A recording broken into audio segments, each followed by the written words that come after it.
Assalamualaikum warahmatullahi wabarakatuh.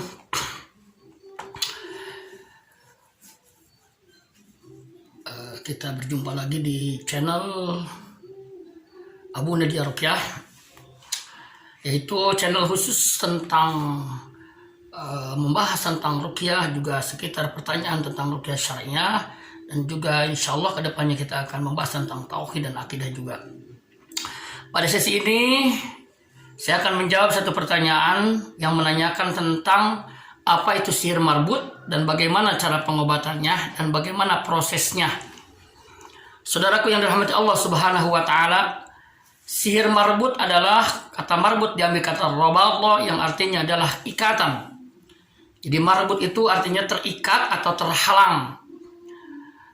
Salah satu dampak dari sihir marbut yaitu bisa retaknya hubungan rumah tangga, retaknya hubungan keharmonisan suami istri, karena dengan sihir marbut bisa jadi salah satu di antara pasangan suami istri ini yang terkena. Apabila yang terkenanya itu adalah suaminya, maka dampaknya biasanya terjadi kelemahan pada alat vital, sehingga suaminya tidak bisa memberikan nafkah batin kepada istrinya. Dan lama-lama akhirnya akan ada keretakan-keretakan keharmonisan dalam rumah tangga. Dan target inilah yang ditarget oleh tukang sihir ataupun yang meminta ke tukang sihir untuk merusak rumah tangga, dan ujungnya akan menjadi dampak namanya sihir tafrik atau sihir pemisah. Apakah hanya kepada suaminya doang? Tidak. Kadang-kadang juga bisa terjadi menimpa kepada istrinya. Dengan cara apa? Para ulama menggambarkan dari pengalaman-pengalaman mereka meruqyah, seorang istri atau seorang perempuan yang kena sihir marbut adalah salah satunya dampaknya hilangnya atau tertutupnya kemaluan istri, sehingga suami tidak bisa untuk melakukan hubungan suami istri. Dan ini sangat berbahaya, jelas. Dan muncullah setelah itu, kita sudah tahu bagaimana seorang suami akan merasa jenuh, akan merasa marah, juga mungkin ujung-ujungnya suaminya itu menceraikan istrinya. Dan target ini juga yang jadi target utama si penyihir ataupun yang meminta menyihir kepada dukun untuk menghancurkan, memberantakan rumah tangga seseorang. Wal'iyazbillah. Ada lagi sihir marbut yang berdampak kepada seorang yang masih jomblo, yaitu belum menikah, baik laki-laki ataupun perempuan. Nah, di antara dampaknya pertama, seorang laki-laki yang terkena sihir marbut, yaitu bisa jadi si jin ini menyihir sehingga seorang laki-laki tidak disukai oleh seorang wanita.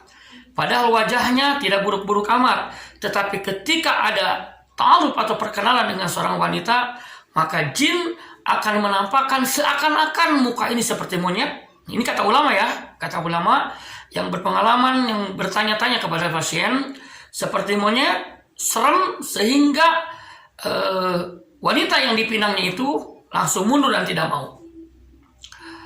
Begitu juga sebaliknya, yang terkena sihir marbut itu seorang wanita, maka otomatis laki-laki ketika meminang perempuan gadis ini, dia akan mundur. Kenapa? Karena setan yang tadi jalannya dari sihir marbut itu membuat rupa yang sangat buruk sekali di wajah perempuan itu, yang mungkin seperti serem lah, mungkin jadi hitam, mungkin jadi memang tidak ada untuk rasa indah dipandang, sehingga calon suami yang akan meminang itu mundur dan tidak mau karena melihat calon istrinya begitu buruk di matanya. Nah, hadirin saudaraku yang dirahmati Allah Subhanahu wa taala, itulah salah satu ciri-ciri dan dampak-dampak dari akibat sihir marbut. Nah, ada lagi juga sihir marbut itu bisa berdampak bukan dengan fisik tetapi dengan batin. Seperti seorang suami itu malas untuk menggauli istrinya, atau juga si istri juga sama sebaliknya. Yang kedua juga bagi yang jomblo ada perasaan malas untuk menikah, Anda perasaan malas untuk berkeluarga, itu juga salah satunya sihir marbut yang mengarah yaitu kepada batin, walaupun itu tidak masuk fisik. Pertanyaannya, adakah dan cara untuk pengobatan ruqyah orang yang terkena sihir marbut? A'udzubillahi minasyaitonirrajim. Wa ma hum bidzarrina min ahadin illa biiznillah. Allah menekankan dalam surat Al-Baqarah 102 bahwa tidaklah bisa membahayakan tukang sihir dan sihirnya kepada siapapun kepada di antara kalian kecuali dengan izin Allah Subhanahu wa taala. Inilah jaminan dari Allah. Maka oleh karena itu, sihir apapun bisa batal dengan izin Allah Subhanahu wa taala karena berdampaknya juga dengan izin Allah Subhanahu wa taala. Satu-satunya cara adalah kembali kepada Allah, gunakanlah pengobatan yang direkomendasikan oleh Allah dan Rasul-Nya, yaitu menggunakan Al-Qur'an. Di antaranya adalah wa min zalika ay yaqra'a ma zakarnahu bi ma'in wa yasribu bihi minhul mashhur. Di antara ikhtiar dalam untuk pengobatan yaitu membaca suratul Fatihah diulang selama 3 kali, membaca suratul Ikhlas diulang selama 3 kali, dan membaca Al-Mu'awwidhatain juga diulang selama sejumlah 3 kali. Setelah itu dibacakan ke air dan diminumkan kepada orang yang terkena sihir.